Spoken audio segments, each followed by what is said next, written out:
Meu bom dia a todos vocês que me acompanham neste instante aqui junto ao tutorial, e hoje eu quero falar a respeito aqui da física denominada Reed Body, que é a física de corpo rígido. Vamos entender alguns tipos de propriedades existentes aqui no recurso, para a gente poder entender como é que a gente vai poder usá-los durante aqui um projeto bem básico.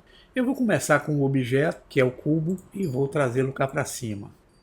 Eu vou adicionar aqui no centro uma mesh do tipo plane. Eu vou aumentar com essa de escala. Vou usar o Ctrl A e vou resetar aqui a escala que eu fiz. Pronto. Temos dois objetos para começar o nosso entendimento. Para usarmos a força física Reed Body, nós vamos precisar selecionar qualquer um dos elementos. Eu vou começar pelo cubo. Eu vou voltar minha atenção aqui para a barra de propriedades e clicar na opção chamada Physics Properties. Aqui eu vou aplicar nele o Reed Body. Vocês vão ver que existem algumas forças físicas aqui. E o Reed Body é a força de corpo rígido. Quando eu clico, ele já aplica para mim um efeito bem simples, que é o efeito ativo. Isso quer dizer que quando eu der o play, esse objeto vai sofrer uma animação e vai despencar atravessando a malha de baixo. Para eu poder criar um efeito de obstáculo no corpo rígido, eu vou precisar selecionar o plano e tenho que atribuir para ele também uma força Reed Body. O que acontece é que quando eu apliquei nele a força Reed Body, ele já deixou também no formato ativo. Então, se eu der o play, os dois objetos vão despencar. Para que esse objeto de baixo seja um objeto de obstáculo, é necessário que eu mude aqui o tipo de modo ativo para um modo passivo. Ele vai ser o obstáculo durante a animação. O objeto cria e atrita com o plano. Eu tenho aí um efeito Reed Body. Uma ação e um obstáculo.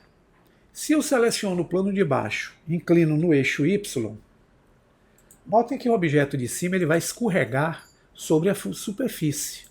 Vamos entender aqui que nas propriedades do objeto com corpo rígido, nós vamos encontrar duas opções aqui. A primeira é o Surface Response, que é a resposta de superfície. E o de baixo é o Sensitivity, que é a sensibilidade com que esse objeto vai colidir com esse objeto que está aqui embaixo. Vamos começar pelo de cima, o Surface Response. Nós temos duas opções, o Friction e temos o Bounciness. Friction é a fricção e o Bounciness é a condição de fazer o objeto quicar durante o efeito. O Friction aqui está utilizando um valor intermediário, 0,5, tanto no objeto de baixo como no objeto de cima. E nós vamos entender o objeto de cima, nós vamos selecioná-lo.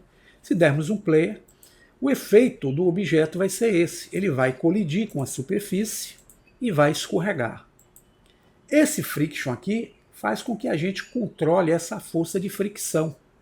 Então, se eu, por acaso, utilizar o fator em 1, o objeto vai cair, colidir e vai fazer a fricção com mais força com o objeto que está embaixo. Então, dando play, é esse o resultado que nós estamos vendo aí. Agora, imagine se eu diminuo isso aqui para 0. Observem que a animação agora vai fazer com que o objeto escorregue mais rápido na superfície de baixo. Então eu consigo controlar essa opção de atrito entre o objeto de cima com a superfície que ela colide. Esse fator de fricção, quanto mais baixo tiver, menos força de fricção terá entre as superfícies. Quanto mais alto, mais força de fricção será o atrito entre as duas superfícies. Se, por exemplo, eu quiser aumentar aqui para 5, eu posso digitar 5 ou 6, tanto faz. Agora repare que ele vai ter tanta força que ele vai criar como se fosse um freio na fricção desse objeto caindo aí na ladeira. Se eu der um fator maior, por exemplo, 30, vai ser uma força de fricção muito maior. Olha o que acontece, o objeto bate, inclina e tem uma força interagindo, fazendo com que nesse freio da fricção ele capote. Então aqui a gente controla isso de forma simples. Eu vou deixar aqui em ponto 5. Vamos voltar ao nosso objeto àquela condição padrão que o Blender nos entrega. Tá? Nós vamos inclinar esse plano, voltando ele à condição plana em relação à grid, e vamos selecionar o objeto de cima, dando play. Note que o objeto sem um enladeiramento de baixo, ele vai apenas colidir e vai estar preso ao objeto de baixo. Mas aqui existe a outra opção denominada Bounciness, que é o efeito de quicar. Eu quero fazer uma pequena inclinação no cubo RY E vamos agora voltar novamente à nossa animação. Note que o objeto bate e dá um pequeno quicar aqui, ó, nessa opção. Imagine agora que eu queira também selecionar o objeto de baixo e na opção Bounce eu queira também deixar o fator em 1. Eu estou fazendo a força de quicar maior em ambos os objetos. Olha o que é que vai acontecer. Quando um colidir com o outro, o objeto começa a quicar de forma bem prática. Eu estou fixo nesse fator 1? Não, eu posso dar um fator maior. Se, por exemplo, eu selecionar esse objeto, planificá-lo aqui e tentar fazer novamente a animação, ele vai quicar porque ele tem a força 1 nos dois objetos aqui no Bounciness. Mas para que essa força seja maior, eu posso ultrapassar esse fator aqui estipulado em Bounciness. Quero usar, por exemplo, um fator 3. É um fator maior do que 1. Então, dando play, o objeto quica, ó, e vai com mais força no efeito de quicar aí junto à cena. E voltando à nossa animação, também eu vou usar aqui o Bounciness em 0. Vamos entender outro recurso aqui interessante. E vou deixar um pouco inclinado para a gente poder entender melhor. Vou usar uma vista aqui ortográfica e nós vamos trazer esse cubo cá para cima.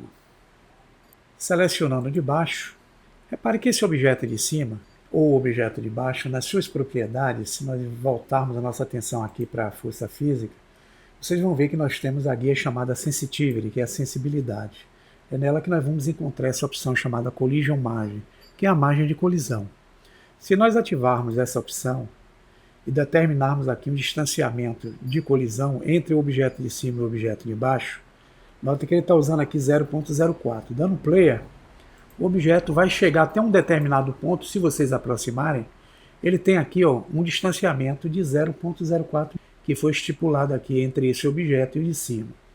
Se eu aumento essa margem aqui, por exemplo, para 1, voltando a nossa animação para o passo inicial, dando play, olha o que acontece. Quando houver animação, o objeto vai ficar aqui em cima, respeitando essa margem que nós definimos no objeto de baixo, que é o objeto de atrito, de 1 metro. Pode ser feito também com o objeto de cima. Se eu vier aqui e der para ele aqui uma margem de 0.5, voltando à animação, nós temos 1 embaixo e 0.5 no de cima. Veja que ele fica com uma margem maior, de 1,5 metro aproximadamente, aqui entre 1 metro feito pelo objeto passivo e 0,5 feito pelo objeto ativo. Então 1,5 metro mais ou menos aqui de distanciamento. Vou desabilitar em ambos aqui esse processo. No de baixo também, vou desabilitar e agora, se der um play, o objeto vai, ó, até a parte de baixo e colide contra o objeto. Eu vou excluir o objeto cúbico, X para deletá-lo, vou adicionar na área uma Mesh Sphere. Aqui vai servir para a gente entender os comportamentos de colisão. Então eu vou inclinar um pouco esse chão, RY. Para esse objeto, notem que ele tem aqui nas suas configurações ativo, em Collisions, a opção Shape no formato Convex Hull, que é um formato que representa aqui o aspecto icosaédrico, é quase um aspecto esférico. Então, dando play, o comportamento da animação faz com que o objeto role. Se eu mudo esse comportamento, mudando esse Collision aqui para o Shape no formato Box, veja que vai surgir uma caixa em torno do objeto que diz como esse objeto irá se comportar durante a animação. Ele vai se comportar como se fosse uma caixa. Dando play aqui, veja que ele não rola. Ele vai se arrastar como se fosse, ó, uma caixa. Posso usar aqui o formato Sphere, que vai dar para ele o aspecto esférico. Dando play, ele vai rolar também como se fosse uma esfera. Outra forma que eu tenho também é usando o modo Mesh, que vai ser equiparado ao formato que eu estou usando aqui. Ele vai subentender que essa malha é esférica. Agora, se eu uso aqui um formato cônico, ele vai trazer uma forma cônica aqui, ó. Se eu inclino esse cone com RY, ele vai se comportar como a esfera fosse um objeto cônico e vai rolar dessa forma. Se eu rotaciono esse cone aqui em Z, RZ, e dou o play, veja que o comportamento agora vai ser diferente, ó, no formato como o objeto irá protagonizar sua animação aqui na condição física. Se eu altero ele para o formato Capsule, não dá para a gente ver, mas ele vai se comportar como se fosse uma cápsula girando no objeto. Se eu utilizo aqui a condição cilíndrica, ele vai se comportar como cilindro, repare. Ele bate e rola como se fosse um cilindro rodando. Mas se eu, por exemplo, rotaciono o objeto, o cilindro vai estar nessa condição aqui, ó. Então, na hora que ela bater, ela já vai ter um comportamento diferente durante a colisão. Então, é aqui que a gente consegue modificar o comportamento de colisão dos objetos nesse efeito de forças físicas. Eu vou voltar ele para a condição convex hull, que é o padrão, trazer essa esfera para cima e vou adicionar na área mais um objeto. Esse objeto vai ser um tórax, tá? Bem, aqui o que nós temos é o seguinte, esse objeto com o active e esse objeto com o passive. Ele atravessa esse objeto que não tem nenhuma condição física. Então eu vou selecionar ele e vou dar para ele um read body. Só o que acontece é o seguinte, quando eu der o play, os dois objetos vão cair. É possível fazer esse objeto estático, mesmo sendo ativo? Sim, é possível. Como? É só a gente vir aqui nas configurações do objeto Active, que foi dado para ele, e clicar nessa opção chamada aqui, ó, Dynamics. A gente abre, ele vem assim, a gente abre essa setinha, usa o scroll e a gente ativa essa opção de Activation. E aqui basta clicar o Start de Activity. Se eu der um Player, o objeto de cima vai rolar e esse objeto de baixo só vai cair quando o de cima atritar contra ele, repare. Então ele é um objeto ativo. Ele só vai ser movimentado, animado, quando o objeto de cima atritar contra ele. Mas eu poderia utilizar na condição que? Passive, como se fosse um obstáculo. Então eu venho aqui e mudo ele também para passive. Dando play, veja que a esfera bate no de cima, que é um objeto passivo, e rola, posso inclinar um pouco o tórax. Eu posso aqui usar a animação para criar dois objetos de obstáculo. Lembrando a vocês que eu posso torná-lo um obstáculo, voltando ele para o modo Active e aqui ativando o de Activation Start, até que o objeto de cima trisque nele e derrube também.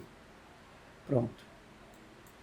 Aí estão alguns exemplos práticos que vocês podem ir experimentando para criar projetos interessantes aí na área de trabalho de vocês.